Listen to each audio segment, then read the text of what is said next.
Grabar. Y compartimos pantalla. Ok. Bien, chicos, ¿qué tal? Para los que no me conocen, mi nombre es Hernán Campos y bueno, pues yo doy clases de física. Este semestre estoy aquí, ya este semestre lo hice de forma individual y bueno, ahorita vamos a abarcar estos nuevos temas que vienen a ser los del segundo parcial.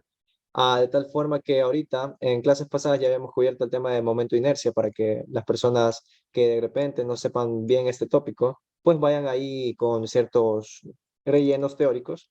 Pero hoy en día ya vamos a, como ya habíamos tratado en clases pasadas el tema de momento de inercia, ahorita vamos a darles una pequeña introducción a lo que es la teoría de torque, momento de una fuerza.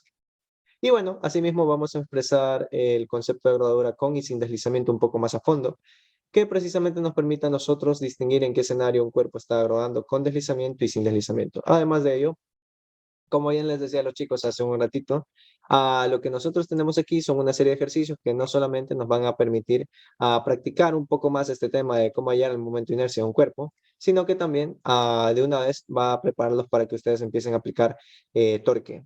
Torque de por sí originalmente se da ya a partir de la segunda semana en lo que respecta a dinámica gravitacional, pero últimamente como sus profesores están ahí medios locos, no sé qué les pasa, pero quieren ahí dar los temas súper rápido, pues ya de una vez yo por si las moscas voy a adelantar ese dato, ¿ok? Entonces, teniendo eso en cuenta, si se me escucha, si está todo bien, si pueden ver mi pantalla, confirmen por favor. Ok, tomar eso como sí. Entonces, bueno, bien, ya estamos aquí. Bien, chicos, en lo que respecta a la teoría que hay en el capítulo de torque. Torque también se les sabe conocer como momento de una fuerza. Antes que nada, quiero que sepan y les quede bien en claro que es un vector, ¿ok? Siempre que nosotros vamos a tratar una nueva variable física, al menos a mí me gusta, esperen si estoy grabando, ¿verdad? Sí, sí estoy grabando. Siempre que nosotros vamos a tratar una nueva variable física, al menos a mí me gusta dejar en claro que con qué se está trabajando, si es con un escalar o con un vector. Y bueno, si es que se trata de escalares, como por ejemplo en la energía, siempre les digo, bueno, pues chicos, miren, esto es lo que pasa. En el caso del torque, ciertamente estamos tratando con un vector, así que pilas con eso, porque aquí esta nueva variable no solamente tiene magnitud, sino también dirección. Las unidades del torque de por sí vienen siendo el newton por metro, y bueno, básicamente lo que nos define el torque es ese vector resultante que se produce por aplicar una fuerza a una distancia de un punto fijo en el cual se quiere aplicar la fuerza esta que les digo, pues no. Como resultado de esto, pues el cuerpo empieza a girar en torno a ese punto. Ya les voy a explicar un poco más a detalle esto, pero primero que nada, dejemos en claro esto. Ah, ¿Qué aspectos determinan a ver, qué aspectos de una fuerza determinan su eficacia para producir o modificar movimiento de rotación en un cuerpo? Que al fin y al cabo es lo que hace un torque, ¿bien? Bueno, no, lo que influye aquí para que se produzca un movimiento de rotación en un cuerpo es el módulo de la fuerza, la distancia que hay entre el punto donde se aplica la fuerza y su eje de giro. Esto aquí ya les voy a dejar más a detalle esto. Y también, por último, el ángulo de aplicación de la fuerza. Ok, más que nada quiero que sepan qué es el torque. Bien, verán. Ustedes pueden ver que aquí yo tengo una figurita que me ayuda a ilustrar la situación que les quiero explicar. Verán, no ha pasado que ustedes en una de esas, qué sé yo, han estado en casa y moneando algo, queriendo reparar alguna cosa y utilizan una llave de tuercas. Entonces, para inducir que este tornillo, que inicialmente está así, se empieza a poner más y más y más pegado a la pared, lo que uno tiene que hacer es, ok, bueno, pues yo voy aquí a aplicarle una fuerza con esta llave precisamente con el fin de que este tornillo cada vez vaya entrando más y más en la pared. ¿Ok? Entonces, lo que se hace aquí es aplicar una fuerza a ese tornillo, pero se lo hace de tal forma que nosotros aquí tenemos una distancia R. ¿Ya? Esta aquí se le conoce como la distancia R que nosotros le aplicamos a este punto que nosotros queremos inducir rotación. Ahora bien, fíjense que, por ejemplo, si es que yo induzco una fuerza así, aquí utilizamos la regla en la mano derecha y yo me doy cuenta, ok, bueno, pues mira, tengo que por aquí está esta distancia R, que viene siendo mi vector R, que va a ser el que yo tengo que posicionar para aplicar el producto cruz entre el radio y la fuerza. Entonces yo posiciono mi mano derecha ahí donde está el vector R, y luego pues me doy cuenta que la línea de acción de la fuerza que yo estoy aplicando va en esta dirección. Y si es que yo enrosco mis dedos, caramba, es que no se puede ver en la esta. Si es que yo enrosco mis dedos hacia donde está yendo la fuerza, yo me daría cuenta que el torque inducido por el producto de estos dos vectores sería en esta dirección de aquí. Bien. Y por ello es que cuando nosotros aplicamos esta fuerza, este tornillo sale girando en esta dirección. Bien, básicamente esto de aquí es el torque, es el movimiento rotacional que se le induce a un punto para que gire con respecto a un eje de referencia, teniendo en cuenta un radio y una fuerza que se le está aplicando. ¿Ya? Eso es el torque. Y básicamente resulta de los parámetros que había mencionado anteriormente, los que señalé con una flechita que pueden ver aquí en pantalla. Ahora bien, como ustedes son unos expertos en temas del pre, como ustedes ya habrán visto en su debido momento en el pre-universitario, yo cuando tengo un producto cruz, que como resultado de ello me da un vector, yo puedo expresar esto de distintas formas. Una de ellas es la que pueden ver ahorita en pantalla. Ok, bueno, pues mira, mis conocimientos, no te quise. Mis conocimientos del pre a mí me dicen, bueno, pues brother, mira, yo puedo expresar esa misma igualdad del producto cruz de entre dos vectores como la magnitud que hay, caramba, la magnitud que hay entre la fuerza, también la magnitud que hay multiplicada por la magnitud que tiene el vector R, y asimismo el seno del ángulo que hay entre estos dos ángulos, entre estos dos vectores que digo, ¿ya? Entonces, yo también puedo calcular el momento de la fuerza mediante esta expresión. Todo depende de, a la final, lo que nos piden en el ejercicio que tengamos que resolver, pues, ¿no? ¿Cuál es el requerimiento que nos piden ayer? Asimismo, si es que a la final esta versión de aquí de la fórmula no me es factible, yo también podría aplicar ¿cómo se dice esto? El determinante, pues, ¿no? También nosotros podemos calcular el valor de este producto cruz aplicando determinantes. Para ello yo necesitaría, si es que yo quisiera aplicar este método, tendría que necesitar yo aquí la forma vectorial de mi vector posición, que es mi vector R de aquí, y también la forma vectorial de mi vector fuerza. Fuerza en X, fuerza en Y fuerza en Z, si es que a la final en el ejercicio nos daría. Ahora bien, para que la materia se vuelva un tanto más fácil, al menos hacen de cuenta que todas las fuerzas que se están aplicando vienen siendo en el plano X y Y, mientras que a la final, si es que por acción de aplicar esta fuerza se produce algún torque, sí o sí va a tener que salir en el plano Z, que bien puede ser entrando o saliendo de este, ¿ya? Tengan en cuenta eso, plano Z. Ahora, eje Z, perdón. Ahora bien, si es que yo quisiera aplicar esta versión de cómo calcular el momento de una fuerza, fíjense que yo tendría que tener estos ingredientes de acá. Tanto la forma vectorial de mi vector posición, valga la redundancia, así mismo como los componentes vectoriales de mi vector fuerza. Bien, esa es otra manera en que yo puedo calcular el torque. Ahora bien, normalmente ya cuando ustedes están viendo física mecánica van a ver que la forma más trillada va a ser utilizando esta definición de aquí, que simplemente se trata de el producto cruz entre un vector posición, que representa la distancia que hay desde el punto de pivote hasta el punto donde se aplica la fuerza. Y bueno, esa ahí viene siendo mi distancia R. Y después va a estar mi fuerza, que es la fuerza que yo aplico para inducir rotación a este punto de pivote, pues no, para que mi cuerpo esté empezando a girar. ¿Ya? Esto aquí, como bien les había dicho hace un ratito, yo lo puedo calcular aplicando la regla de la mano derecha. Posicionan su mano donde está el vector posición, y luego, pues, es que acá está el vector fuerza, enroscan sus dedos de tal forma que les termina dando hacia, en este caso, hacia acá. O sea que su pulgar está saliendo de pantalla. Si es que fuera el caso contrario, supongamos que tuviera esto así y mi fuerza estuviera para acá. Yo si pusiera mi mano así, ciertamente no daría que naturalmente se enroscan mis dedos hacia donde está apuntando la fuerza, ya que la fuerza está apuntando para acá abajo. No sé si se ve.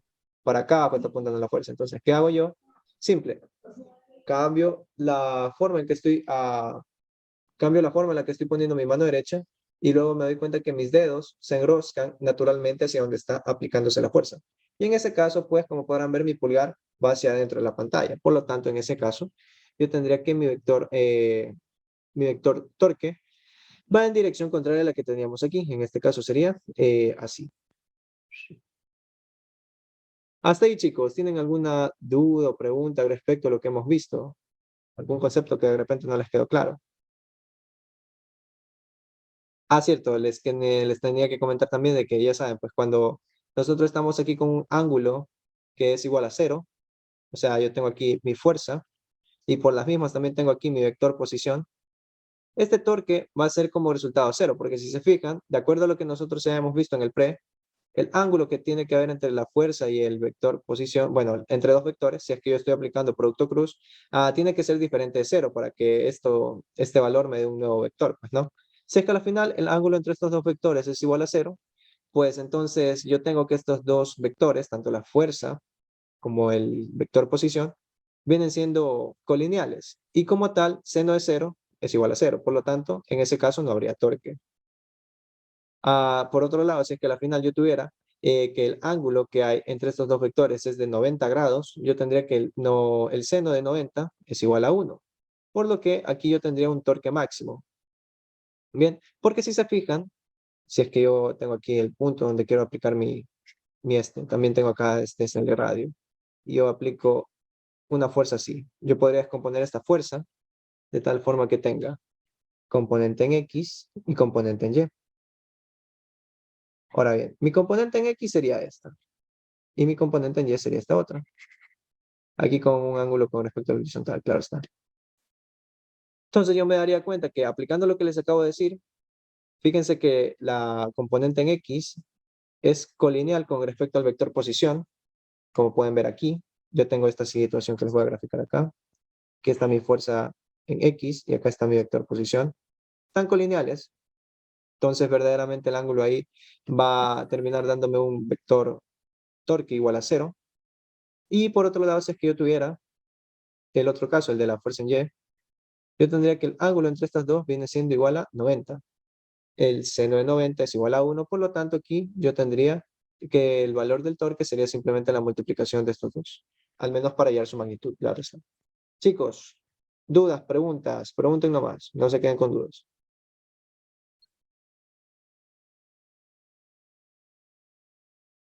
¿Está todo claro o de repente quieren que les repase algún concepto que por ahí anda medio dudoso? Díganme más. Tanto yo cuadros.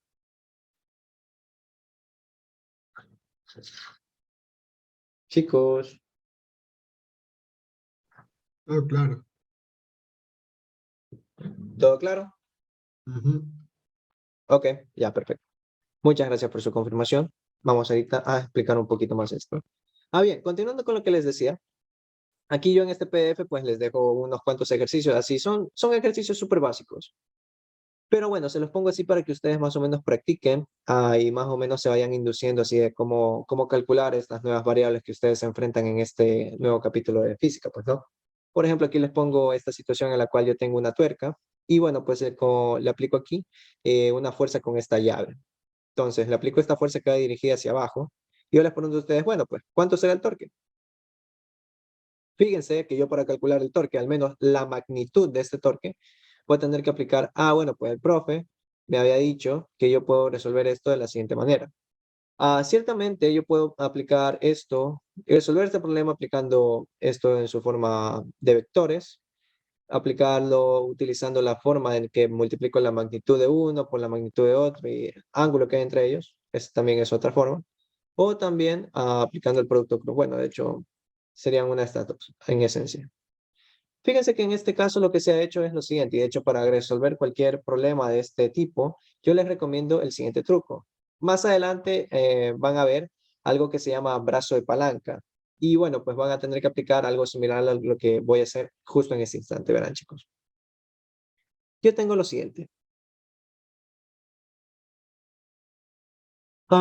Si es que yo al final quiero calcular el torque, en este caso lo que tendría que hacer sería multiplicar el radio y también necesito esa componente de la fuerza que a la final me genera torque. Si se fijan, yo puedo descomponer esta fuerza de tal forma que me quede lo siguiente. A ver, ahí supongamos que esta es la llave, está feísima así ya, pero bueno. Yo aquí tengo que esta fuerza está aplicándose para abajo y acá está este ángulo, dibujándolo de una forma más elemental para que se vea más chévere. Yo aquí tengo esto, por acá tengo esto acá, y pues bueno, ahí está esta vaina. Que está este ángulo, y por acá está este. Ok, si es que yo prolongo estas líneas, a la final yo puedo descomponer esta fuerza en dos partes. Una parte, fíjense que si es que yo proyecto este ángulo, me va a quedar que este ángulo va a estar por acá, yo puedo tener aquí una fuerza que está la componente con el eje Y, que tiene un coseno, y también puedes componer esta otra fuerza en el eje eh, inclinado de acá, ¿ya? Ahora bien, fíjense que yo tengo que este aquí viene siendo mi vector posición. Entonces, si es que yo calculara el torque que se genera para mover este cuerpo con respecto a este punto de pivote, yo les pregunto a ustedes, ¿cuál fuerza a mí me genera torque? ¿Será que me genera fuerza? Digo, me genera torque. La fuerza, esta aquí le voy a llamar Fx, pongamos. Y esta acá le voy a llamar Fy. ¿Cuál de las dos me genera torque y por qué? Vamos, chicos, interactúen. Si es que al final se equivoquen, equivóquense aquí, pero no en un examen. Quiero que me digan ustedes. ¿Cuál de estas dos genera torque y cuál no? La Y. ¿Por qué? El por qué es importante. Genera torque la FY porque forma un ángulo de 90 grados, mientras Ya, que la fuerza X es colineal y no forma un ángulo de 0 grados. perfecto, excelente. Felicidades, sí, esa es la respuesta, ¿verdad? Si se fijan, recapitulando, recogiendo la explicación que les di hace un ratito, cuando yo tengo esta parte de aquí, de que aquí está el vector posición y aquí mismo también está esta componente de la fuerza, si se fijan, estos dos vectores son colineales, lo cual hace que yo a la hora de sacar el seno de esto, yo tenga aquí, ok, bueno, pues magnitud de esta de aquí, magnitud de esta de acá y lo multiplico por el seno. Pilas, este de aquí es un seno diferente, aquí le voy a poner seno del ángulo. El ángulo viene siendo el ángulo que hay entre estos dos vectores. Esta acá es el seno de teta, el cual es la componente, el ángulo que está vinculado a la componente de esta fuerza, ¿ya? No se me mareen ahí, por favor. Este ángulo, ¿cómo se llama este? Creo que se llama phi. ¿Ya? Este ángulo phi es el ángulo que hay entre estos dos vectores. ¿Ya? Esa es la definición de torque. La magnitud de un vector, la magnitud del otro vector multiplicado por el ángulo que hay entre estos dos, que en este caso es este. ¿Ok? Entonces, de hecho aquí yo debo poner esto de mejor manera. Tiene que ser esto así, porque al fin y al cabo esta es la magnitud de la fuerza. Mil disculpas. Ya bueno, multiplicado ahorita así por el seno de phi. Esta aquí es la magnitud de mis dos vectores, como ustedes podrán ver. Ahorita solamente estoy cogiendo su magnitud porque no tomo en cuenta su dirección. Ahora, si se dan cuenta, el ángulo que hay entre estos dos vectores es igual a 180. Y ustedes me dirán quizás, profe, ¿pero cómo es eso? Pues usted a mí me dijo que el ángulo tenía que ser igual a cero. Ya, la vaina es que ustedes saben que el seno de o bien 0 o bien 180, pues va a terminar dándome a mí un valor de 0. ¿Ok? Porque al fin y al cabo eso es lo que nosotros aprendemos en el prepa, ¿no? Aquí tengo coseno de x, acá seno de x, y pues bueno. Acá tengo 1, 0, 0, 1, acá menos 1, acá 0 y bueno, acá 1 menos 1, ya, así. Como se podrán dar cuenta, justo cuando yo tengo 0 grados y 180 grados, el seno viene siendo igual a 0. Por lo tanto, esta fuerza verdaderamente a mí no me genera torque. Por lo tanto, esta aquí no me genera. Ahora bien, por otro lado, cuando nosotros analizamos la componente en Y de esta fuerza, tenemos una situación bastante diferente. Y es que yo tengo que aquí está mi vector posición. Y por este otro lado está mi vector fuerza, fuerza en Y. Ahora bien, si es que yo quiero calcular cuánto vale este torque, yo tendría que decir, bueno, pues el profe a mí me dijo que yo puedo calcular esa vaina multiplicando la magnitud del uno por la magnitud del otro y el ángulo que forman estos dos, ese ángulo phi que está aquí. En este caso, ese ángulo phi viene siendo igual a 90 grados. Seno de 90, ya saben que es igual a 1. Por lo tanto, este término se termina anulando. Ahora bien, la magnitud de R viene siendo R. La magnitud de FY viene siendo igual a F coseno del ángulo. Y bueno, pues siendo esto, les había dicho que estaba igual a 1. Y bueno, de esta manera, este sería el valor del torque que se genera cuando yo aplico esta componente de la fuerza. Entonces, chicos, ¿está claro qué componente me genera, qué componente no me genera, etcétera, etcétera? Este aquí es un ejercicio que quiero que tengan en cuenta, ¿ya? Porque más adelante les va a tocar hacer esto a cada rato. Bien, entonces, bueno, ¿alguna duda hasta ahí? Por el momento todo bien. Ok, perfecto. Bien, otro concepto que les quería decir, al menos introducir en este capítulo, es el concepto de brazo de palanca. Más adelante, cuando ustedes vean el capítulo de equilibrio y elasticidad, van a tener que hacer cálculos de los torques a cada rato aplicando brazo de palanca. Y quizás me digan, profe, ¿qué es esa vaina de brazo de palanca? Ya verán, el brazo de palanca simplemente se trata de siempre buscar yo la distancia más corta y perpendicular que me genere a mí un torque al momento de aplicar la fuerza. Y sí, quizás ahorita lo dije y no me entendieron nada, pero no se preocupen, ya les explico más. Verán, supongamos que yo tengo este cuerpo aquí, bueno, este punto de pivote, ¿ya? Donde yo voy a aplicar fuerzas para ver si es que a la final termina aplicándose movimiento rotacional. Y yo tengo aquí este brazo, no sé, esta barra. Yo a esta barra le aplico fuerzas de tal forma que una esté en una esté de esta manera, esta va a ser mi F1, y otra esté de esta manera, esta aquí va a ser mi F2. Ahora bien, el concepto de brazo de palanca simplemente consiste, de hecho aquí voy a ponerle aquí, brazo de palanca, brazo de palanca. El concepto de brazo de palanca, caramba, está feísima esa línea, mejor no la pongo. Ok, el concepto de brazo de palanca básicamente lo que consiste es en hacer lo siguiente. Nosotros para poder hallar el torque que me generan estas fuerzas, vamos a tomar como referencia la línea de acción de las fuerzas que se están aplicando. Profe, ¿y qué es esa vaina de la línea de acción? No entiendo, por favor. Ya miren, la línea de acción no viene siendo nada más que la proyección de donde está actuando esa fuerza. Es decir, bien, esta fuerza yo la puedo, con este principio, yo puedo trasladar esta fuerza aquí, o acá, ya. La influencia que va a tener esta fuerza para generar torque, yo la puedo transmitir a través de toda esta línea en la cual está actuando esa fuerza. Esa ahí se conoce como la línea de acción de la fuerza. Ahora bien, teniendo eso en cuenta, yo voy a buscar cuál es la distancia perpendicular y más corta que hay desde el punto de pivote, que en este caso es este, lo voy a dibujar aquí con negrito, le voy a llamar punto O. Torque que queremos calcular el torque con respecto al punto O. Yo voy a buscar la distancia más corta y perpendicular, pila, se tienen que cumplir esos dos requisitos. Distancia más corta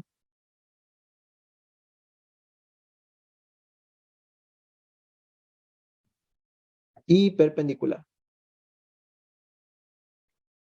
Yo voy a buscar la distancia más corta y perpendicular que esté desde mi punto de pivote, en este caso el punto O, hasta la línea de acción de la fuerza. Tiene que haber una distancia corta, la distancia más corta posible entre estos dos puntos, ¿no? Ahora bien, yo les pregunto, interactuemos aquí. ¿Cuál es la distancia más corta desde aquí hasta la línea de acción de esta fuerza? Fíjense que esta línea de acción está toda la proyección en este sentido.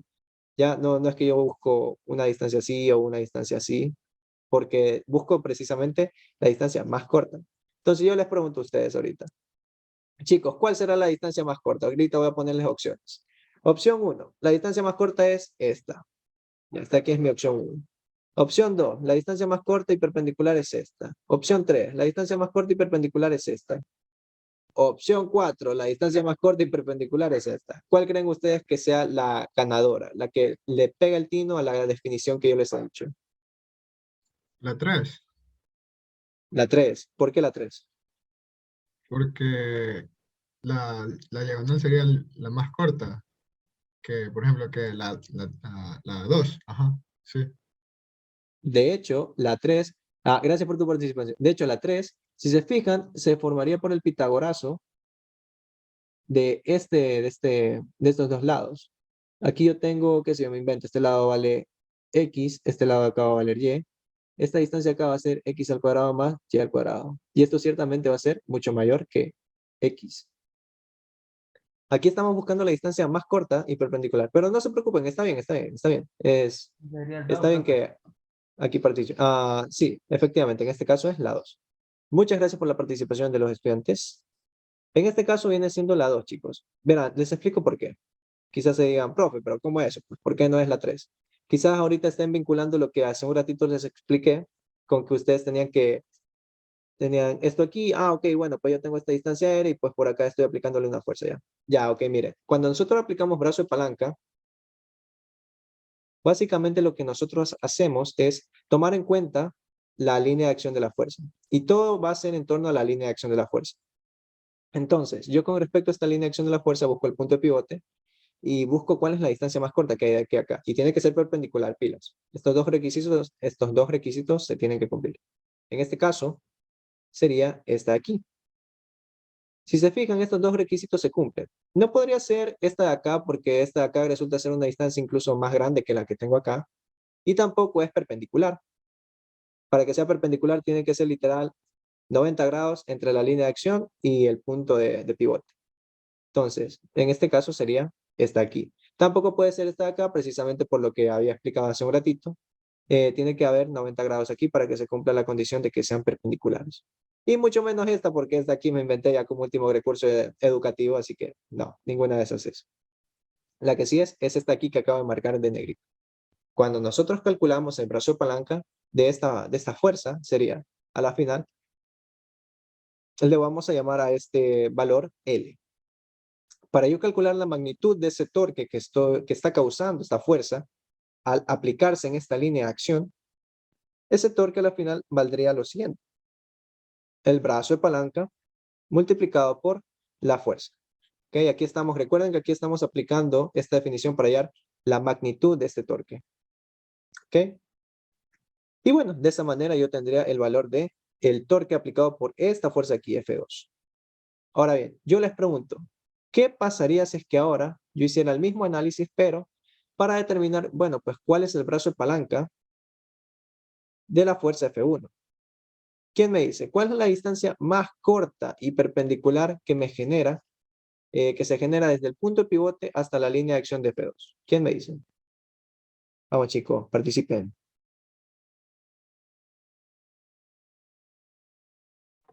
La vertical, no sé si trazamos una vertical. La vertical de aquí a acá. Así. Sí. Ok, sí, efectivamente.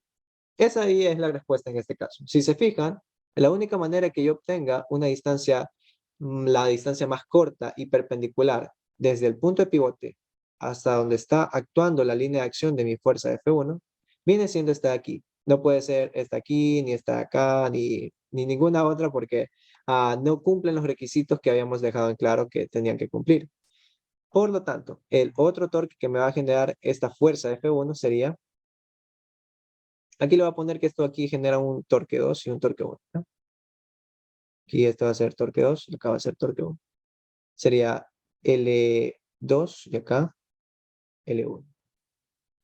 L1 multiplicado por la magnitud de la fuerza F1. Y de esta manera pues me generarían torques, torque 1 y torque 2. ¿Ok? Ya van a ver esto más a fondo, más adelante. Pero bueno, les quería dejar en claro este concepto de brazo de palanca, que si se fijan no es algo complicado, simplemente se trata de que ustedes siempre busquen cuál es la línea de acción de la fuerza, ese de ahí es de hecho el primer paso, buscan la línea de acción de la fuerza y luego buscan cuál es la distancia más corta y perpendicular que hay desde el punto de pivote hasta la línea de acción de la fuerza. Ese ahí viene siendo su brazo de palanca. Y para determinar cuál es la magnitud que me genera esta fuerza a la hora de aplicarse con respecto a este punto, entonces para calcular ese torque yo tendría que multiplicar ese brazo de palanca por la magnitud de esa fuerza. Y de esa manera hallo la magnitud de ese torque aplicado. Bien, eso ahí nomás. Ok, hasta ahí chicos, dudas, preguntas, ya saben, aquí cuando terminen la clase y les pase el PDF, pues pueden chequear estos ejercicios de aquí. Son, ya les digo, muy elementales, pero les sirven para que al menos ustedes vayan ganando confianza, según yo. Confirmen chicos, dudas, preguntas, preguntas nomás.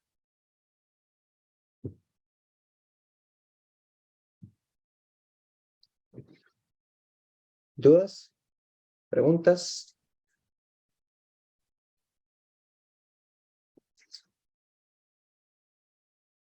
Todo claro hasta ahora. Sí. Ok, me alegra escucharlo. Entonces, vamos ahorita con otros conceptos que ustedes deben de también tener en cuenta. Verán, chicos, cuando entramos ya al capítulo de dinámica gravitacional, no sé quiénes estuvieron en la clase demostrativa que el domingo, pero bueno, cuando nosotros estamos tratando conceptos de dinámica gravitacional, ya empezamos a abarcar situaciones un poco más amplias, ¿bien? ¿Y a qué me refiero con esto? Verán, cuando nosotros estábamos en el capítulo, en el primer parcial, nosotros decíamos, bueno, pues mira, nosotros tenemos la dinámica, que este man de Newton ahí, chéverazo, la dedujo, y bueno, pues ahí tenemos las ecuaciones de dinámica, en la cual la sumatoria de fuerza tiene que ser igual a cero, la sumatoria de fuerza igual a masa por aceleración, y pues la fuerza que se aplica en un cuerpo, pues tiene que ser igual en magnitud, pero opuesta en dirección a la fuerza que se aplica en otro cuerpo. Ya, chéverazo. Sabemos dinámica. Ahora bien, ¿qué es lo que sucede? También hay leyes de Newton para cuando tenemos rotación. Ya en breve vamos a ver esto un poco más a fondo. Pero bueno, nada más para que ustedes sepan, vayan interiorizando estas cosas. Hay cosas que en este capítulo vamos a utilizar de modo de analogía. ¿A qué me refiero con esto? Verán, cuando nosotros teníamos en el primer parcial la típica ecuación de sumatoria de fuerzas igual a masa por aceleración, nosotros lo utilizamos para calcular cuál era la fuerza neta que terminaba actuando en un cuerpo. Entonces decíamos, bueno, pues aquí tenemos la segunda ley de Newton, F es igual a m por A. Ahora bien, cuando nosotros estamos calculando torques, ¿qué quiere decir esto? Cuando nosotros tenemos un cuerpo en el cual en un principio habíamos visto que solamente están actuando fuerzas, eso era cuestión del primer parcial. Pero resulta que ahora, como estamos en dinámica rotacional, estas fuerzas puede llegar a pasar que no se anulen entre sí y como tal me terminen causando un torque. ¿Por qué? Porque se va a terminar multiplicando una distancia por la fuerza que se está aplicando. Este aquí lo voy a llamar F1, F2 y F3. Lo cual causa que el cuerpo que yo esté estudiando empiece a estar en un estado rotacional diferente de cero. ¿De acuerdo?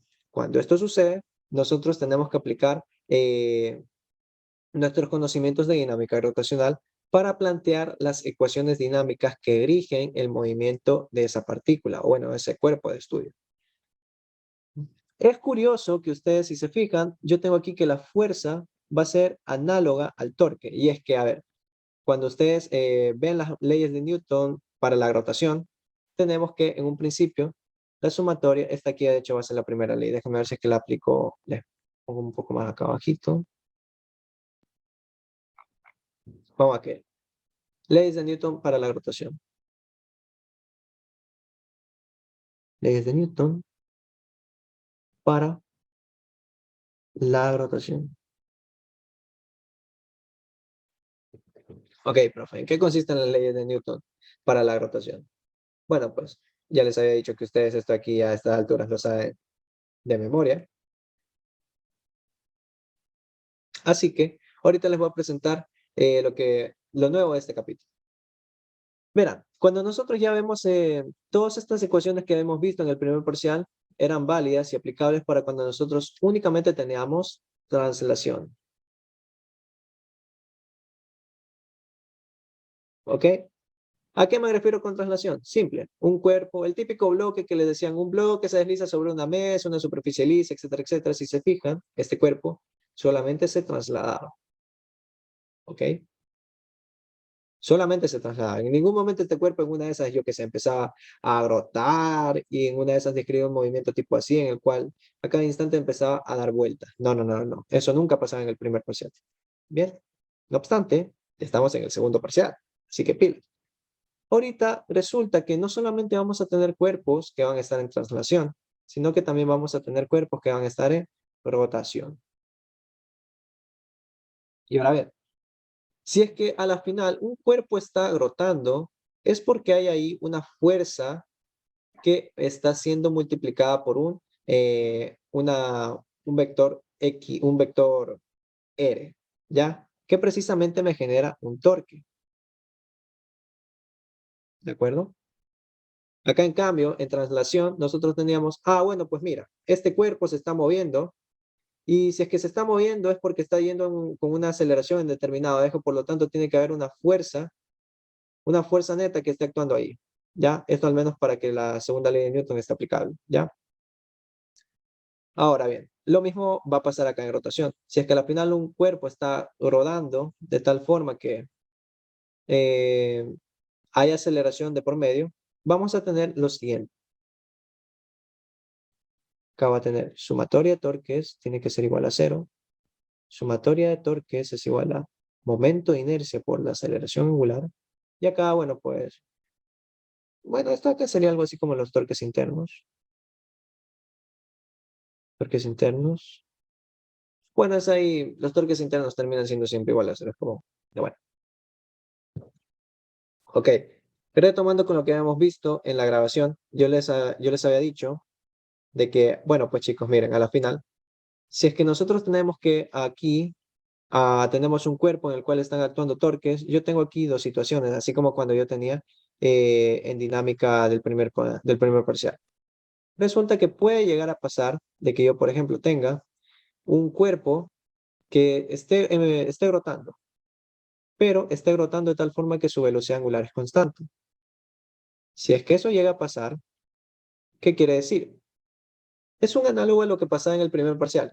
Puede llegar a pasar de que yo tengo aquí un cuerpo que que se esté moviendo con velocidad constante. Por lo tanto, aquí no hay una aceleración de por medio. La aceleración termina siendo igual a 0. Y ya que esto pasa, entonces, ¿quién me dice que era lo que nosotros aplicábamos aquí? Si es que al final el planteamiento dinámico me dice que no hay aceleración. ¿Qué ley aplicábamos aquí?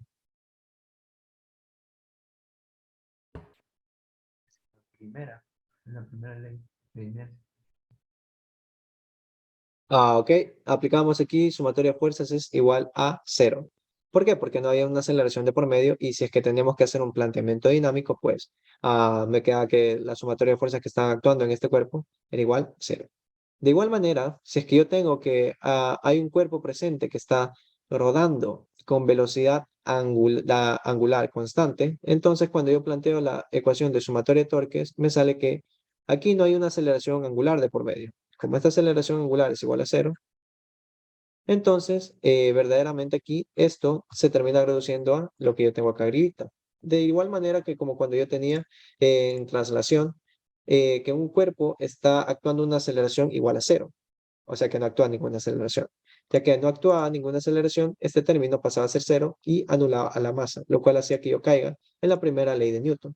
Acá de igual manera, la segunda ley de rotación de Newton me dice que la sumatoria de fuerzas de torques netos tiene que ser igual al momento de inercia del cuerpo multiplicado por la aceleración angular. Si es que al final este cuerpo se está moviendo con velocidad angular constante, eso quiere decir de que no hay una aceleración angular de por medio. Y como consecuencia de ello, este término termina siendo 0 y termina haciendo que toda esta igualdad sea igual a 0, cayendo en la primera situación. Ahora bien, es distinto cuando yo tengo una situación en la cual resulta que mi cuerpo de estudio ya ahorita sí se está moviendo con una aceleración mayor a 0. O bueno, diferente a 0 en caso de que esté desacelerando y todo, pongámoslo ahí de forma general. Si es que yo tengo que mi cuerpo se está moviendo de tal forma que hay una aceleración diferente de 0, eso quiere decir que aquí va a haber una tasa de cambio de la velocidad con respecto al tiempo, lo cual hace que yo aplique, si es que voy a aplicar un planteamiento dinámico, yo aplique mi segunda ecuación de dinámica de Newton. Sumatoria de fuerzas igual a masa por aceleración. Algo similar sucede cuando yo estoy aquí en un sistema de rotación en el cual yo tengo, imagínense claro que aquí yo tengo qué sé yo, una polea pegada a la pared, ¿ya? Que ciertamente tiene cierto espacio con respecto a la pared y que a la final si yo paso por ahí la mano, pues esto empieza a rodar de tal forma que me queda así, ¿ya? Eso es lo que estamos viendo ahorita. Un cuerpo que está en estado puro de rotación. Entonces, ¿qué pasa si es que a la final este cuerpo tiene una aceleración angular que es diferente de 0?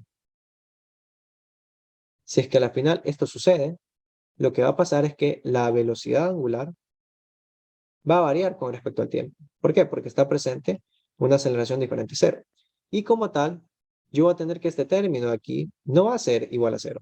Va a estar ahí diferente ese valor.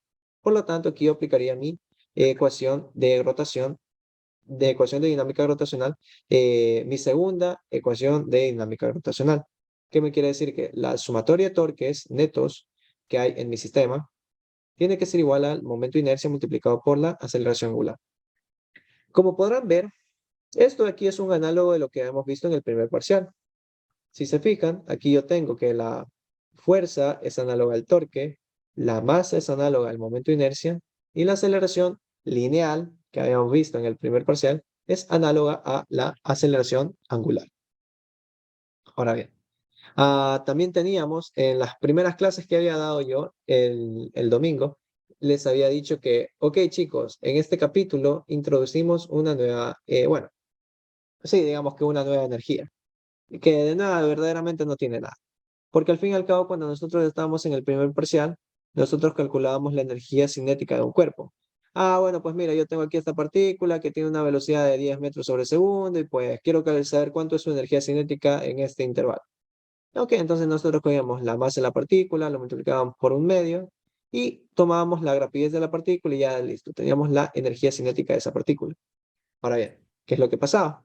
Esta partícula solamente tomábamos en cuenta que estábamos calculando la energía cinética translacional, que viene siendo esta de aquí.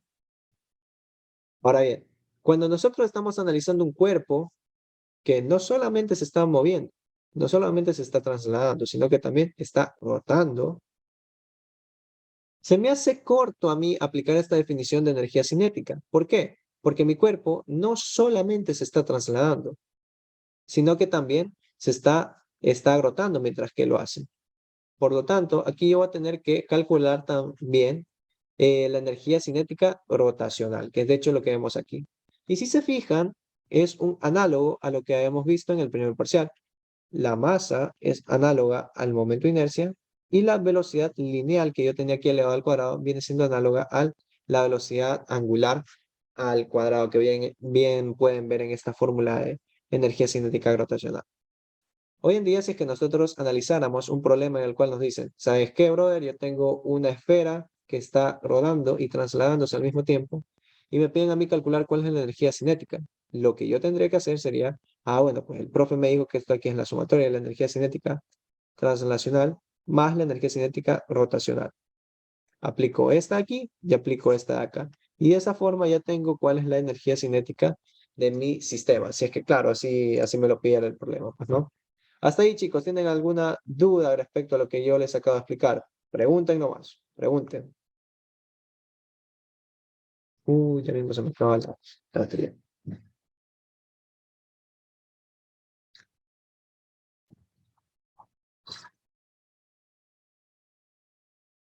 Confirmen.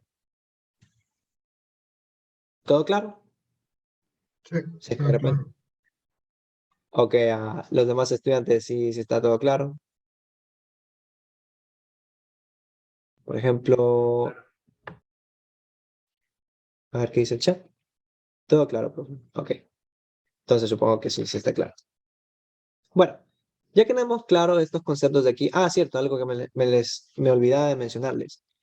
Verán, chicos, hay este típico problema que saben poner aquí en dinámica, en este capítulo de dinámica rotacional, en el cual ya analizamos nosotros de nuevo las situaciones del primer parcial, pero ahorita sí con conocimientos un tanto más sofisticados, pues, ¿no? ¿A qué me refiero con conocimientos un tanto más sofisticados? No se asusten cuando escuchan esa palabra. Lo único que me hago referencia es que, bueno, antes no realizábamos el análisis rotacional del cuerpo. ¿Por qué? Porque nosotros no teníamos los conocimientos para hacer. Pero ya como estamos en el segundo parcial y ya estamos viendo este tema de dinámica rotacional, ahorita sí ya estamos en posición de poder hacer ese análisis. Por lo cual, ahorita lo que nosotros vamos a hacer con los ejercicios va a ser un tanto más complejo. Y ya, eso es todo. Entonces, teniendo eso en cuenta, fíjense que saben haber problemas en los cuales tienen ustedes una polea que está girando. Bien, obviamente si es que esto está girando, pues ahí va a haber una variable angular de por medio. En este caso que yo les estoy poniendo, digamos que hay una aceleración angular, que esto partió de reposo, que yo tenía aquí en mi mano, en un principio, entonces esto de aquí está quietecito. Pero supongamos que después de un rato, yo dejé mi mano a un lado y este sistema ya empezó a caer. este bloque termina jalando esta polea que está atada. Por lo tanto, esto pasó de tener una velocidad igual a 0, velocidad en todos los sentidos, ¿ya? Porque partió de reposo. Aquí voy a poner reposo. Reposo. Y acá ya está en acción. ¿Ok? Fíjense que en esta situación de aquí, yo voy a tener que, como esto partió de reposo y ahora este cuerpo está girando, aquí va a haber una aceleración angular de por medio. ¿Por qué? Porque yo tenía que mi velocidad angular inicial era igual a 0. Bueno, de hecho, mi velocidad lineal también era igual a 0 porque este bloque está sostenido por mi mano. Pero acá ya cuando estoy en esta situación 2, resulta que como yo pasé de 0 a tener ahora una velocidad, eso quiere decir que hay una aceleración angular a diferente de 0. Aceleración angular diferente de 0. ¿Por qué? Porque al fin y al cabo este cuerpo, esta polea está rotando. Y asimismo voy a tener una velocidad angular diferente de 0. ¿Ok? De igual manera, como este cuerpo ya está empezando a caer, voy a tener aquí que esta velocidad va a ser asimismo diferente de 0. Todo el sistema ya empezó a tener movimiento. Ahora bien, fíjense que como resulta que yo tengo aquí que este cuerpo, esta aceleración con la cual está descendiendo este bloque, fíjense que es la aceleración que se transmite a través de esta cuerda. Esta aquí viene siendo una aceleración que, si se fijan, es lineal. ¿Por qué lineal? Lineal para este bloque, porque al fin y al cabo, lo que hace es moverla hacia abajo. No hace brotar este bloque, no, eso no pasa. Esta aquí es una aceleración lineal. Ahora bien, esta aquí sería la típica aceleración que nosotros en los problemas de física del primer parcial lo calculábamos, pues no. Tenemos aquí la tensión, acá el mg y ya. Esta aquí era la aceleración, murió. Pero ¿qué pasa cuando nosotros ahorita sí analizamos esto con una perspectiva de conocimientos rotacionales? Resulta que cuando yo analizo esto para la polea, esta tensión que me genera esta cuerda está causando que mi polea empiece a estar rotando. Y esa rotación es la que se produce por una aceleración angular. Ahora bien, yo puedo vincular esa aceleración angular mediante, con la aceleración lineal que tengo acá, mediante esta ecuación de aquí. Si se fijan, cuando yo tengo esta condición de aquí, yo tendría que, cuando yo analizo esta aceleración que se transmite a través de esta cuerda, justo en este punto de periferia, tengo que esa aceleración es tangente a este punto. Esta misma aceleración lineal que yo les estoy haciendo referencia, es una aceleración tangente a este punto cuando yo estoy analizando esta polea. Esa aceleración tangente, yo la puedo vincular con una relación de R por W por alfa. ¿Ya? Ahora bien, claro está, hay que mencionar que no siempre esta ecuación se cumple. Y es que cuando yo puedo aplicar esta ecuación, se tiene que cumplir la ausencia de deslizamiento. Y esto de aquí ya en breve lo vamos a ver. Es de hecho lo que tengo planeado darles ahorita. Pero díganme, hasta ahí. ¿Todo claro? ¿Todo bien? ¿Tienen alguna duda, pregunta respecto a lo que hemos dicho? Pregunten nomás. Necesito que todos vayamos al unísono. Pregunten nomás, chicos. Si tienen una duda, pregunten. Mejor ahorita que en el examen.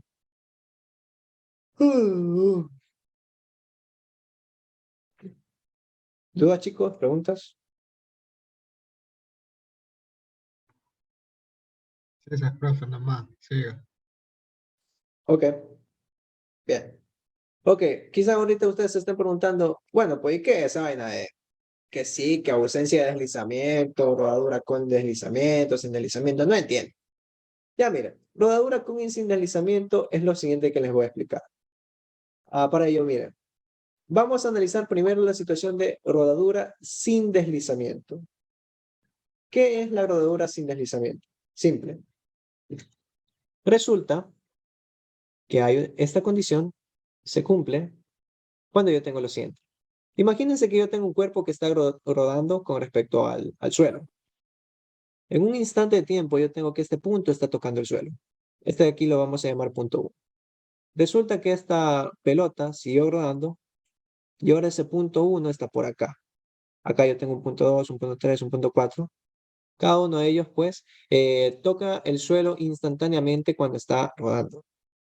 Si es que yo le trazara una cuerda, si es que yo cogiera una cuerda y la trazara alrededor de este cuerpo que está rodando para tener su perímetro, ya el perímetro, o sea, qué tan larga está la longitud de esa circunferencia redonda, yo me daría cuenta que cada uno de los puntos de esta cuerda termina coincidiendo con los puntos de contacto del suelo.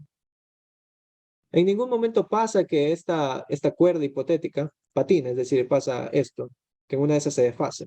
No, en cada instante, cada uno de estos puntos es exactamente el mismo con lo que respecta al suelo. Lo mismo sucediera si es que yo tuviera aquí una polea. Me dicen que hay una polea en la cual está rodando sin deslizamiento. ¿Qué quiere decir? Que la cuerda que está pasando por esta polea, simple y sencillamente cada uno de los puntos de esa polea y cada uno de los puntos de este cuerpo en rotación, que en este caso es la polea, están siempre moviéndose al unísono. En ningún momento pasa de que en una de esas la cuerda se desfasa y de repente estos puntos ya no coinciden con estos puntos de acá de la polea. No, no pasa eso. ¿Ok? Eso de ahí sería rodadura con deslizamiento.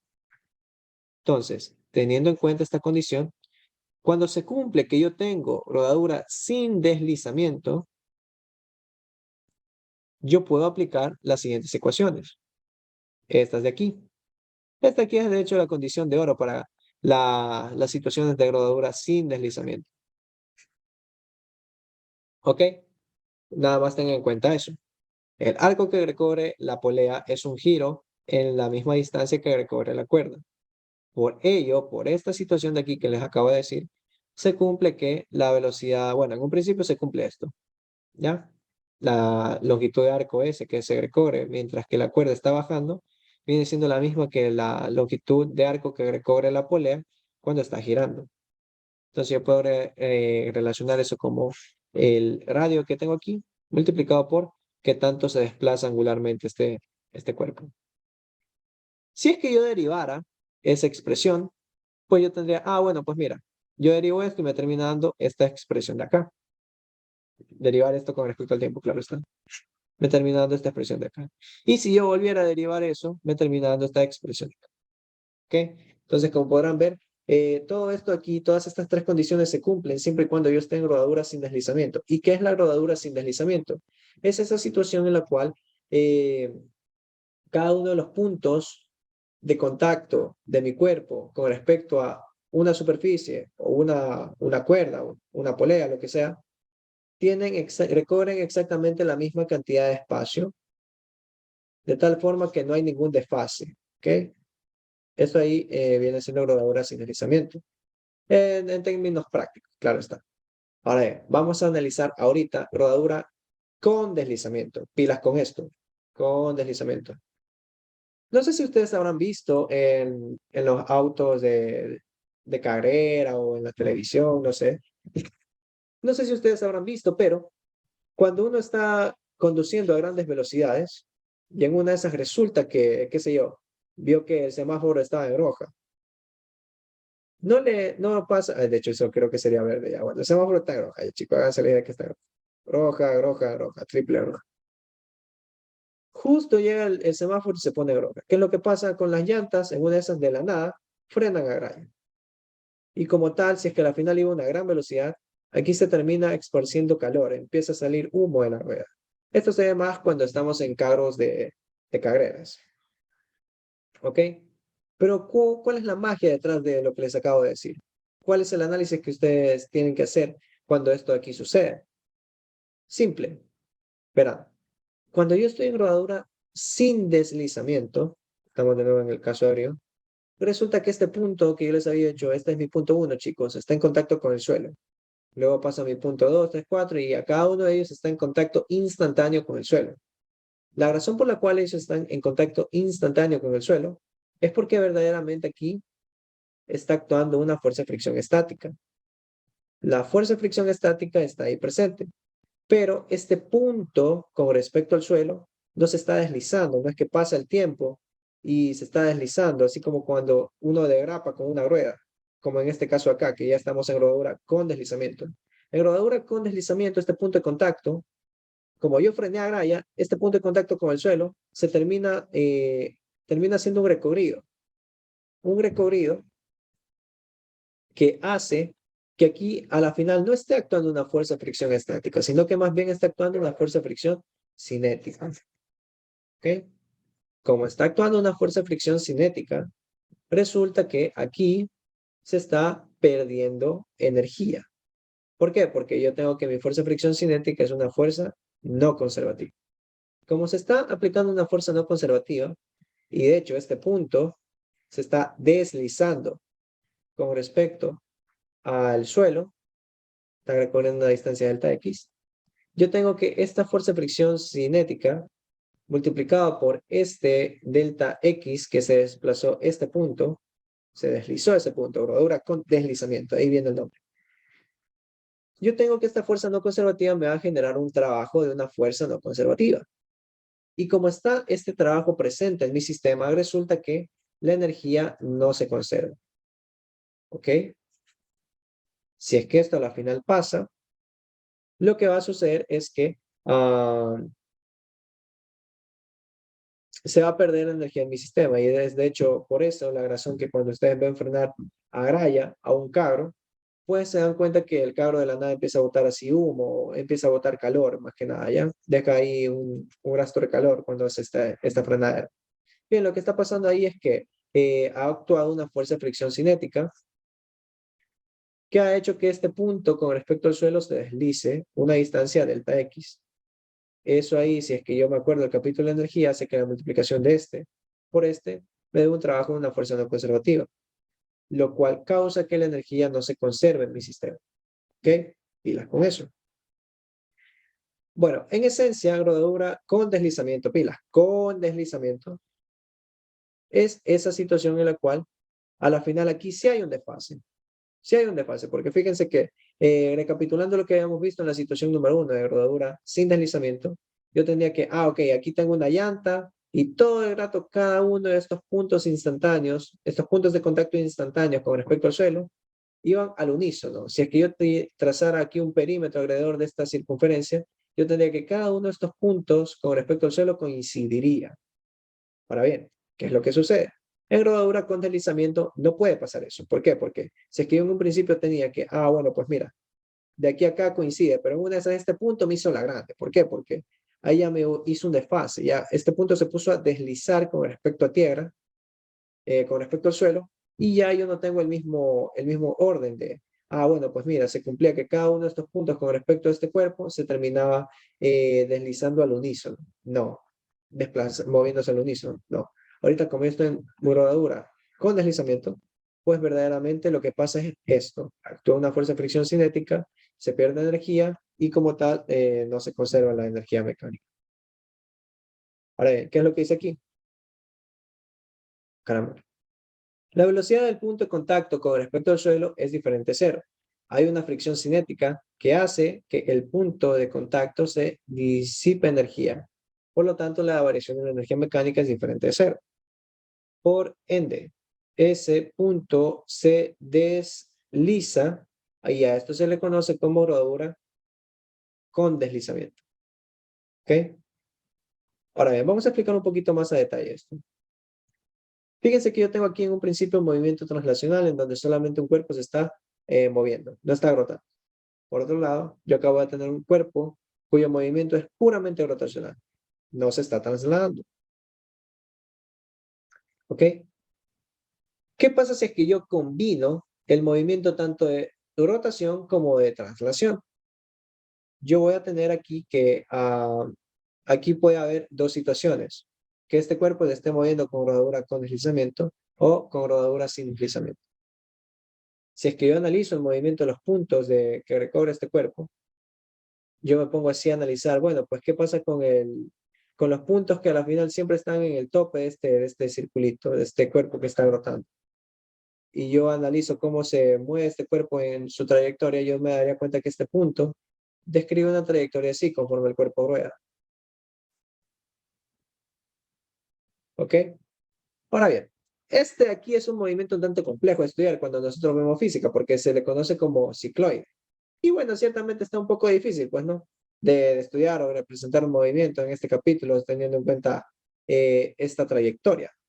Por ello, nosotros no tomamos como referencia ese tipo de movimiento, sino que más bien tomamos en cuenta los movimientos de traslación y rotación. Cada uno, fíjense que esto aquí es en traslación, en traslación. Cada uno de estos puntos se está moviendo con velocidad lineal, ¿ok? La velocidad que tiene su centro de masa. Esto aquí es pura traslación. Pero, ¿qué pasa si es que yo analizo esto con rotación? Yo tengo que este cuerpo está rotando y bueno, pues en base a lo que yo tengo aquí, yo voy a tener que en los puntos del periferia, este y este, va a haber distintas velocidades, porque si se fijan, yo aquí en el punto, aquí, por ejemplo, voy a tener que sumar la velocidad de este, que va para acá, más la velocidad de este, que va para acá, lo cual me da una velocidad como esta. Para la velocidad que yo tengo acá en el punto más alto, yo voy a tener que sumar la velocidad lineal que está aquí, más la velocidad de rotación que está acá, que viene siendo esta aquí. ¿Ok? Y así, así, así, así. Fíjense que cuando yo llego a analizar el punto más bajo, aquí yo tengo una velocidad que va en sentido izquierdo, mientras que yo acá tengo una velocidad que va en sentido derecho. Si es que, y este de hecho es el origen de todo, si es que llega a pasar de que las velocidades V y VCM son iguales en magnitud, entonces, como las dos velocidades se cancelan entre sí, verdaderamente ese punto de contacto instantáneo con el suelo es un punto que hace que nosotros nos demos cuenta de que se está moviendo el sólido con rodadura sin deslizamiento. ¿Ok? Siempre que se cumpla que este punto aquí, el punto de contacto instantáneo con el suelo, tiene una velocidad lineal y una velocidad de centro de masa en magnitud iguales y se terminan ganando entre sí, yo tengo que se va a cumplir la condición de rodadura sin deslizamiento. ¿Por qué? Porque estas dos velocidades se terminan anulando entre sí, lo cual hace como que si este cuerpo, este punto de contacto del cuerpo, justo en ese instante, estuviera anulado. Ahora bien, ¿qué pasaría si es que de repente una de estas velocidades fuera mayor a la otra? ¿Qué pasaría si es que, por ejemplo, mi velocidad V fuera mayor a mi velocidad CM, la velocidad del centro de masa? Lo que sucedería es que este cuerpo deslizaría. Deslizaría porque de esta manera yo estaría recorriendo una trayectoria horizontal mientras estoy moviéndome, ¿ya? Lo cual haría que aquí apareciera una fricción cinética, lo cual me generaría un trabajo, una fuerza no conservativa, y como consecuente no se conserva la energía mecánica. ¿Ok? Como podrán ver, todo está vinculado. Entonces, recapitulando, chicos, siempre que yo tenga, de hecho, aquí es la condición de gradadura. Siempre que yo tenga que en el punto de contacto instantáneo del cuerpo que nosotros estemos estudiando, tiene que la magnitud de la velocidad V y la magnitud de la velocidad CM son iguales, entonces estas dos se anulan entre sí y yo puedo decir que este cuerpo está rotando con rodadura sin deslizamiento. ¿Ok? Pilas con eso. Si es que se cumple esta condición, el cuerpo no desliza. Ahora bien, ¿qué tenemos por acá? Bueno, esto aquí ya lo dejo para que ustedes lo chequen, porque al fin y al cabo aquí ya estoy extendiendo un poco con la teoría. Mi intención hoy día era resolver ejercicios, además de la teoría, pero bueno, ahí lo dejo esto para que ustedes lo chequen, porque ya está un poquito corto de tiempo. Al fin y al cabo, lo único que tienen que tener en cuenta es que si es que al final estas dos velocidades se anulan entre sí, esto quiere decir que este punto en contacto, este punto instantáneo en contacto con el suelo, no se desliza. Si es que no se desliza, la fricción que está actuando aquí es una fricción estática. Como es una fricción estática, no hay deslizamiento de ese punto con respecto al suelo, lo cual hace que la fricción estática, lo cual hace que la fricción estática está multiplicada por un ds que es igual a 0. O sea que el trabajo de la fuerza de fricción va a ser igual a 0. O sea que la energía mecánica se conserva. O sea, básicamente un cuerpo puede tener dos movimientos translacionales. Exactamente. exactamente. Y la superposición de esos dos cuerpos hace que yo pueda analizar un movimiento más complejo. De esos dos movimientos hace que yo pueda analizar un estado de movimiento más complejo. Ajá. Bueno, chicos, en resumen, nosotros tenemos movimiento translacional y rotacional. Si es que nosotros combinamos estos dos tipos de movimiento, nuestro punto de interés viene siendo el punto más bajo del cuerpo en rotación. Si es que llega a pasar que la velocidad v se termina cancelando con la velocidad bcm, la velocidad bcm es la velocidad de translación y la velocidad v viene siendo el v es igual a rw del movimiento rotacional. Si es que en este punto estas dos velocidades se anulan entre sí, este punto aquí pasa a ser un punto de contacto instantáneo con el suelo. El hecho de que sea un punto de contacto instantáneo hace que actúe una fuerza de fricción. Como este punto no se está deslizando, no está patinando conforme pasa el tiempo, hace que como consecuencia de ello no haya un delta X diferente de cero. Este delta X va a ser igual a cero, lo cual causa que mi trabajo en fuerzas no conservativas sea igual a cero. Y aquí, como consecuencia de todo ello, se conserva la energía. Distinta es la situación cuando yo tengo rodadura con deslizamiento. Si es que yo tengo rodadura con deslizamiento, ¿qué es lo que sucede? Bueno, pues lo que pasa es que este punto resulta que las velocidades en el punto más bajo no terminan anulándose entre sí. Bien puede que esta sea mayor o esta de acá sea mayor. Y en torno a ello, chicos, apaguen su micrófono. Y en torno a ello, pues puede que, qué sé yo, esta aquí es mayor o esta acá es mayor. El punto en contacto va a patinar. Esta patinadera va a hacer que aparezca una fuerza de fricción. Una fuerza de fricción que no va a ser estática. ¿Por qué? Porque va a haber rozamiento cinético.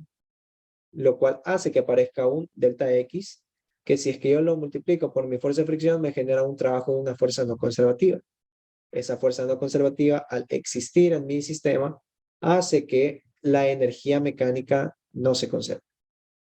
Bien, chicos, no sé si tienen alguna duda respecto a lo que acabo de explicarles. Si no, pues rápidamente vamos a hacer un ejercicio. ¿Dudas, chicos? ¿Preguntas?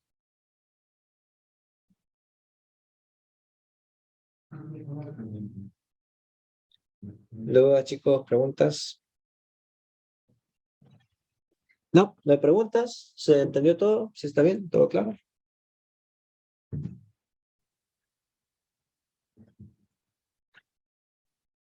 Confirme, chicos.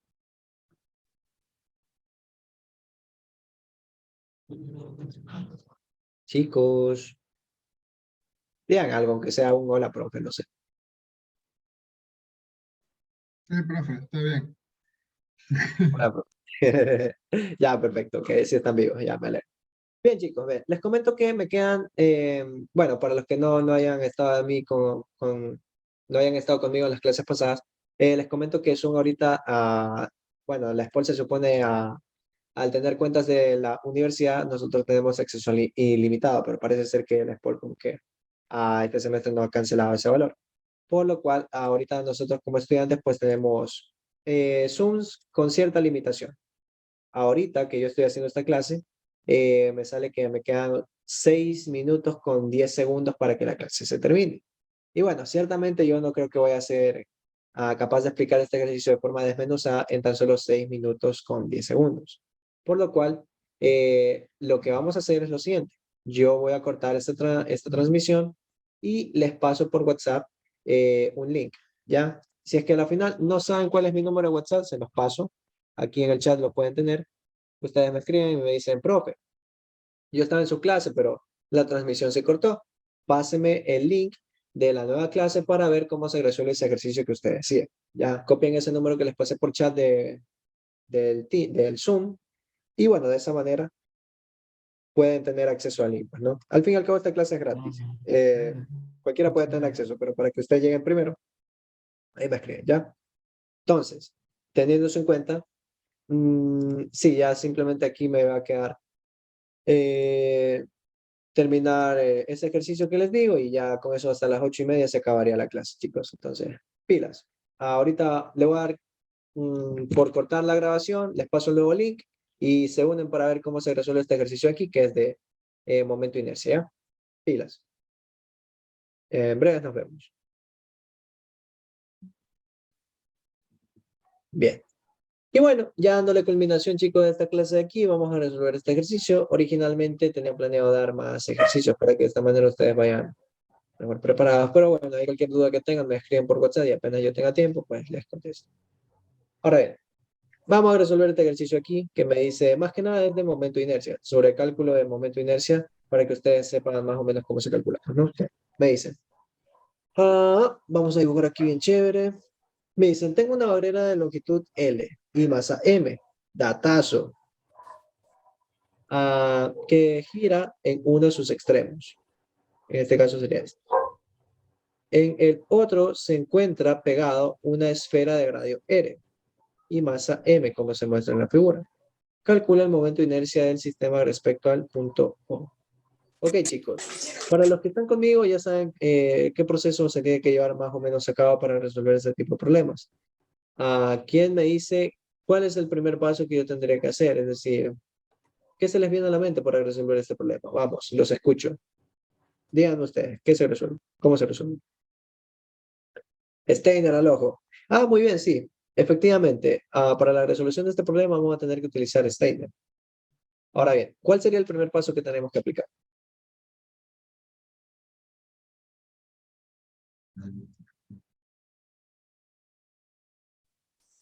Chicos.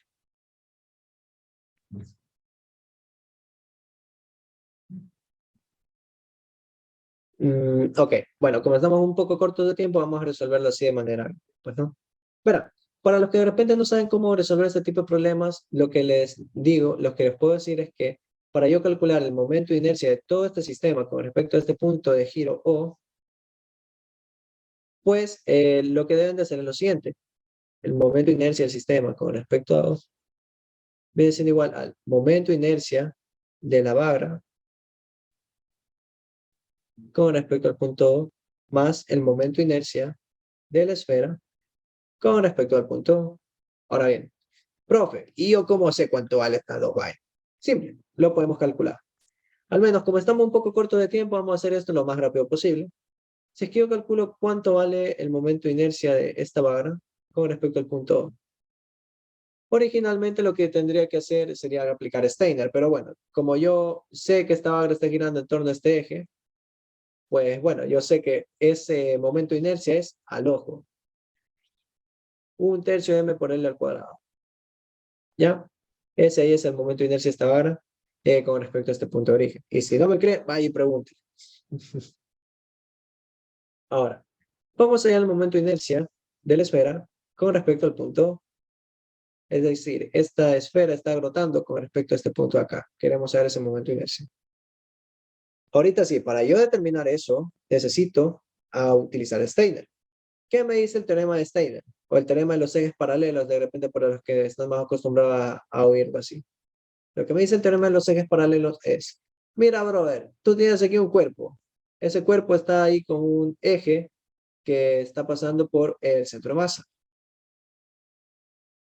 A ese momento de inercia que está pasando con ese momento de inercia con respecto al centro de masa, le vas a tener que sumar la masa de ese cuerpo multiplicado por la distancia que haya desde ese eje del centro de masa hasta donde está el nuevo punto de rotación. Esa ya es mi distancia y eso ahí elevado al cuadrado. Entonces, eso es lo que vamos a hacer ahorita. Para yo poder determinar esto, yo necesito saber cuál es el momento de inercia con respecto al centro de masa de la esfera. Para ello, hice m esfera. Esto aquí es igual a 2/5 de m por l al cuadrado, si no mal recuerdo. Confirmen. Y por otro lado, ahorita sí me tocaría calcular a mí. ¿Qué cosa? No sé, que seas 2/5. Ya, perfecto. Muchas gracias, muchas gracias. Ahorita sí. Me toca a mí calcular cuál es el momento de inercia de la esfera con respecto al punto. Ya tenemos este valor de aquí, así que simplemente lo reemplazamos. Ahorita me queda a mí reemplazar la masa de la esfera. Recuerden que esta esfera en este caso me habían dicho que vale una masa m, así que vamos a poner esto en minúscula para que no se confundan. Masa m masa m, la masa de la esfera multiplicado por la distancia que hay desde el punto de rotación, que en este caso es este, hasta donde está ubicado el centro de masa de nuestra esfera, en este caso este. Si se fijan, la distancia que hay desde aquí hasta acá va a ser L, como podemos ver aquí en la imagen, más el radio R. No se confundan en esto, pilas. No se confundan en este dato, porque si se fijan, la de longitud de L llega hasta aquí. Y después de eso tenemos el valor de R. Así que pilas, chicos. Ese valor de ahí es el que vamos a reemplazar en nuestra distancia D, que es de hecho lo que vale pues esa distancia D. La distancia que hay desde este punto a este otro punto. Entonces aquí pongo L más R al cuadrado. Y ese es el momento de inercia de nuestra esfera con respecto al punto O. Ahora bien, chicos, fíjense, ya tengo el momento de inercia de la barra con respecto al punto O y también el momento de inercia de la esfera con respecto al punto U, con respecto al punto O. ¿Qué me falta hacer? ¿Quién me dice? Reemplazar valores y sumar los momentos de inercias. Claro que sí, efectivamente. Eso es lo que nos falta hacer. Para ello, voy a copiar esta expresión de acá porque me da pereza copiarla, o sea, escribirla de nuevo. Viva la vagancia. Entonces tenemos aquí que el momento de inercia de nuestro sistema no va a ser ni más, ni menos, ni más, ni menos que sumar estos dos términos. Para el momento de inercia de la barra tenemos 1/3 de m por l al cuadrado más 2, aquí ya estamos puesto otro dato. Y bueno, ahorita simplemente me quedaría reemplazar datos, pues, ¿no? Si se fijan, aquí me dicen que las masas valen 2, el L vale 1 y el radio vale 0.25. Ajá. Entonces reemplazo 1/3 de esta vaina por L, que ¿cuánto valía esa longitud? 1 metro. Más 2/5 por 2 multiplicado por el radio. Ese radio me habían dicho que vale 0.25. Más la masa que es igual a 2 y le sumo 1 más 0.25 al cuadrado. Bien, chicos, ¿quién me dice cuánto sale eso? Por favor, solamente pónganle en la calculadora y me dicen el valor final. Si es que hemos hecho todo bien, nos tiene que salir un valor de 3.84, confirme.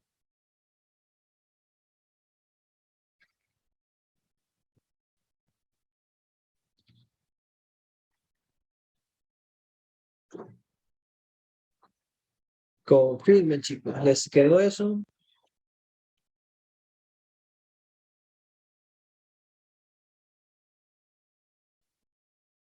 Confirmo. Ya, pues chicos, ya. De esa manera, ahí estaría la resolución de este Sí, ejercicio. profe, confirmo. Ya, perfecto. Entonces, muchas gracias. Ya les paso el PDF. A los que de repente no estén conmigo, la del día de mañana también voy a dar una clase gratis, así que pila, no se pierdan la clase de mañana. Para ello, agréguenme a su WhatsApp para que me puedan preguntar, profe, ¿cuál va a ser el link de la clase? Y pues yo les paso. Y bueno, de esa manera, a ver, los 14 se salió. Y bueno, pues de esa manera yo les paso el PDF. Y, y, y, y también les digo cuál es el nuevo link de la clase de mañana, ¿no? Mañana vamos a resolver los ejercicios que no alcanzamos a resolver hoy día, así que pilas. Y bueno, chicos, sin más que decir, ya saben, ya les paso el PDF, ya va a estar subida la grabación, etcétera, etcétera. Entonces, nos vemos el día de mañana. Ya saben, misma hora, 7 de la noche. Chao, chao. Gracias, profe.